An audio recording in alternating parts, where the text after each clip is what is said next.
Do you want more? More time, more balance, more love, more sex, more money, more real, and less bullshit? This is the Women Wanting More podcast with Dr. Karen Osborne. Real life, real stories, plus real tips to get you more of what you want.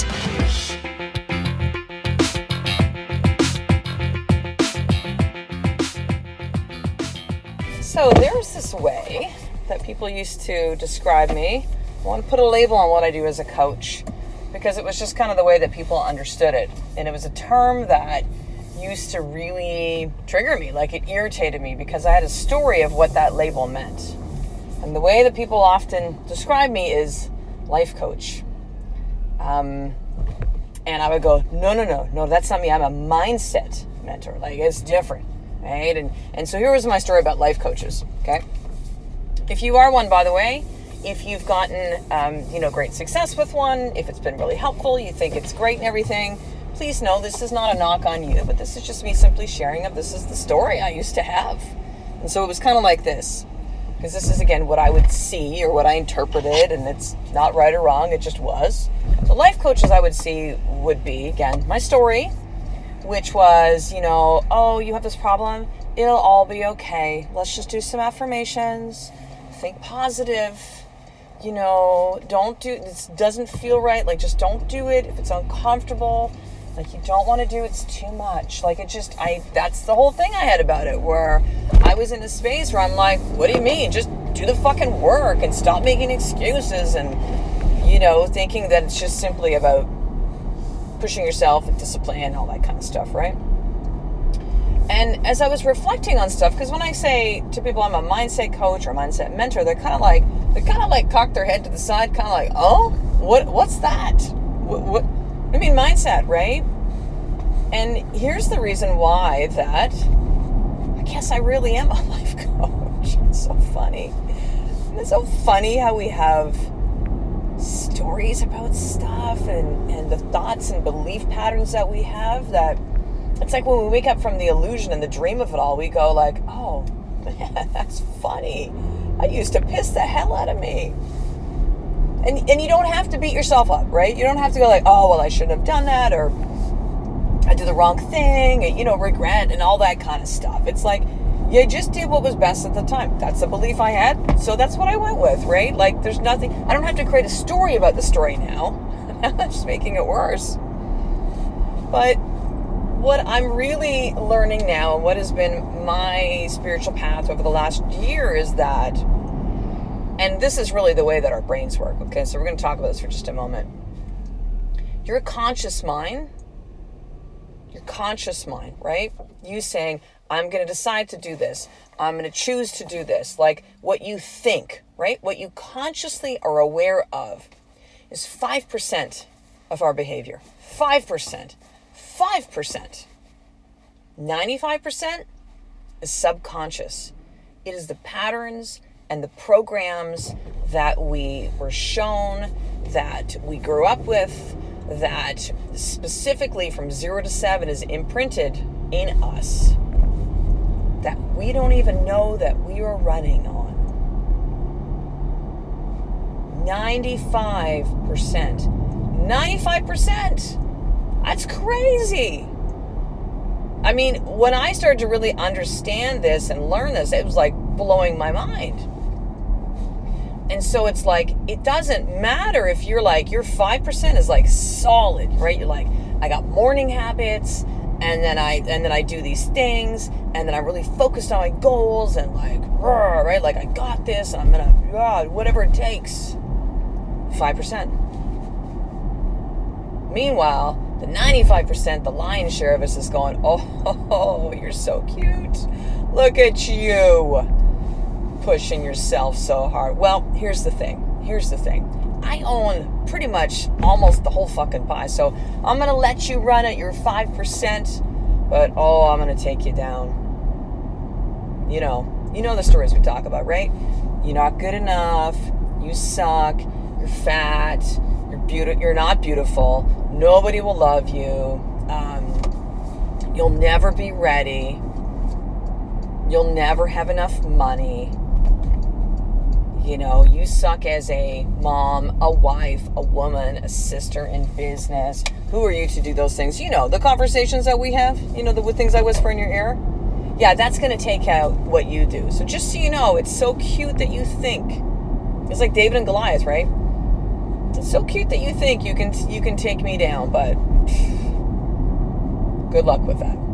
Okay? So that's what's going on. This is the thing when you'll say like, oh God, I know what to do. Why aren't I doing it? Because you're running a fucking program.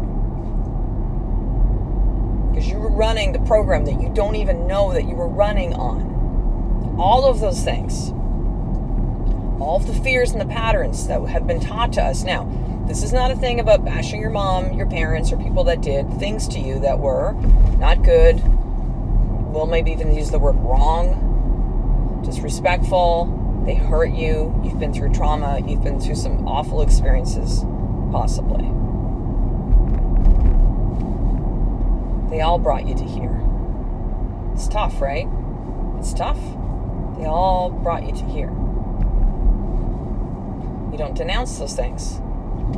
Mother's Day was yesterday, right? And so, I'd say, for me, personal experience, I don't know, but what I've seen and what I've experienced myself is that mother-daughter thing, it's a rough relationship at times. I was thankful in some respect that I had boys. I think that was God, the universe, just going like, listen, you've been through so much with that, so we're gonna do the boy thing for you.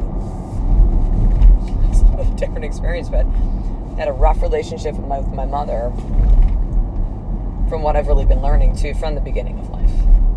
And what I experienced more consciously from about, teenage years onward, but it's been really rough. And it's taken me a lot of time to kind of realize this. I went at it the hard way. My purpose is to teach you easier ways from what I've learned in my life to have you shorten that timeline. Right? Have you kind of compressed that time? My friends call this time hopping. It took me a long time to really realize that my mom did the best that she could. And that honestly, and so did my dad, and we are all doing the best that we can. We are. I used to hate that saying. What do you mean she's doing her best? She's doing her best. Look at them. They're lazy. They're not doing anything. They're dropping the ball. They're blah, blah, blah, blah, No, we're doing our best. That can be somebody's best. My mom showing up as she did for me as a mother. I love her. She wasn't there for me. It was her best. That's all that she knew. She was dealing with her programs. And so the reason why I'm now starting to refer to myself as life coach is because this is really what I do.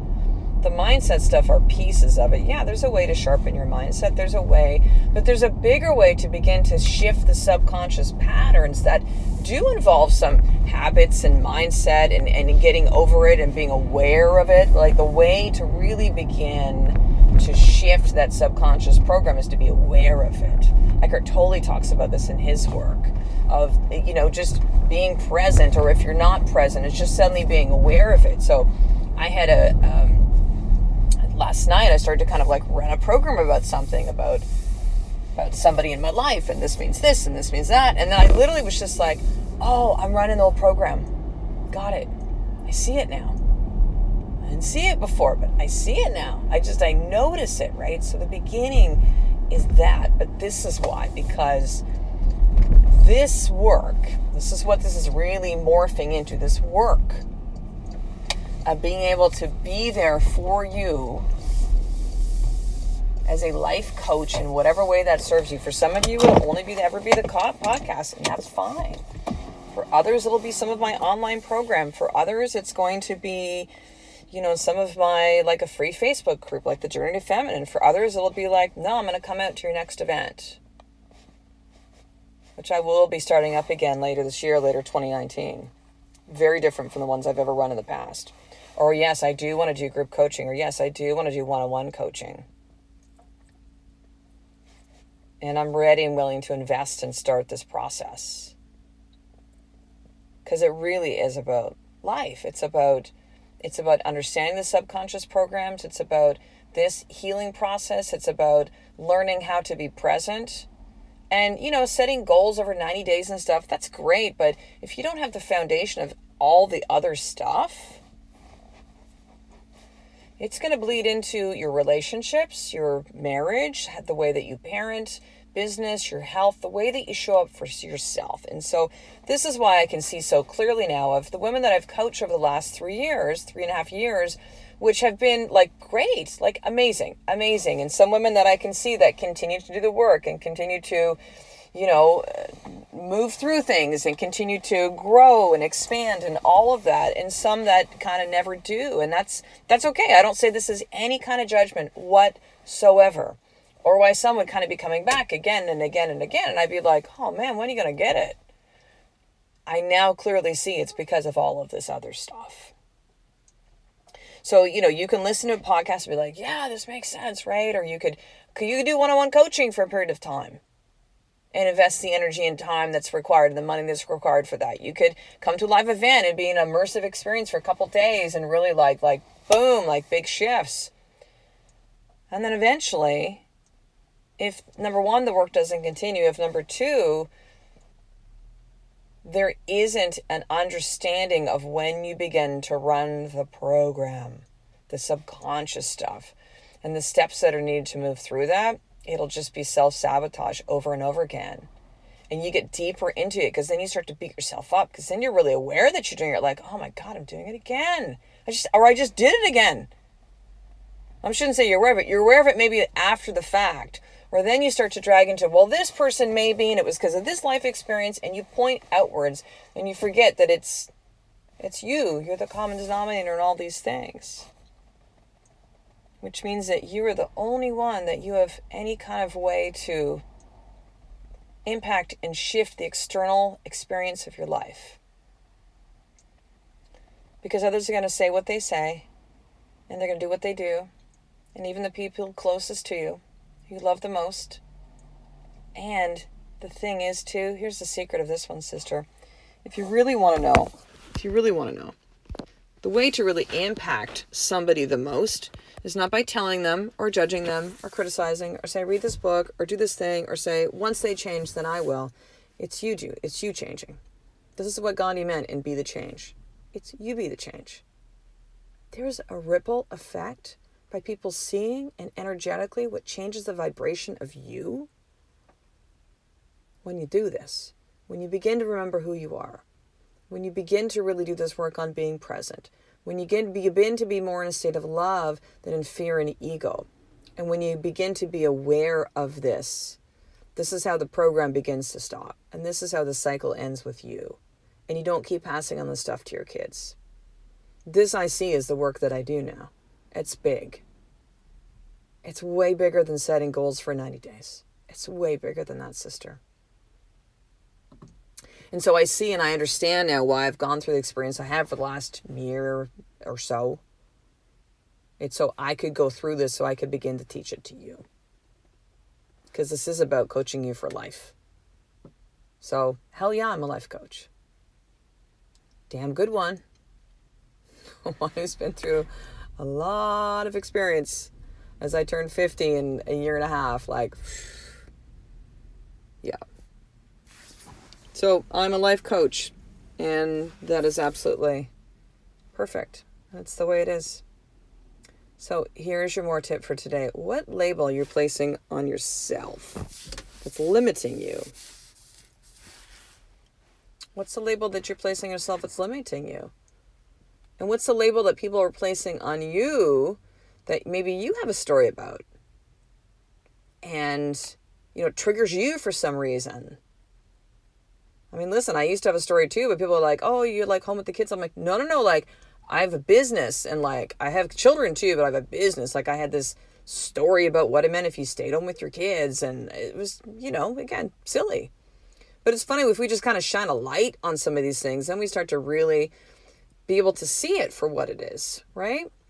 So what is the label that you're either placing on yourself that's a limiting belief of who you truly are, and or what is the label that others are placing on you that it's triggering you for some reason you get really upset about? It makes you mad or upset or any of that kind of stuff.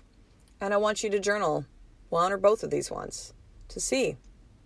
Ruminating in your head is not the way it's done. Organically, pen to paper, writing, seeing your words helps you really understand you.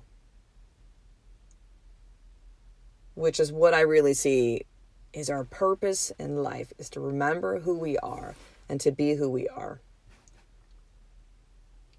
And for a lot of us, it requires that we have a life coach to get there. So, finishing up, sister, a couple different things. Number one, if you've not already gotten one of the free limited edition Women Wanting More journals, I want you to head over right now to drkarenosborn.com/free journal. So drkarenosborn.com/free journal. And, even though I've done online coursing and group coaching and all this kind of stuff in the past, my main focus is going to be on one-on-one coaching. Women that are really want to go deep quickly and are ready to invest in themselves to really do that. And I'm excited for that. And it's what I love and I do best. It's going to be this and a live event later in 2019. So there are 2 spots I'm opening up right now because there are a lot of shifts happening in life right now. We have summer coming up and I'm going to be spending more time with my kids. And so what I do best is also aligned with how it's going to actually serve my family best.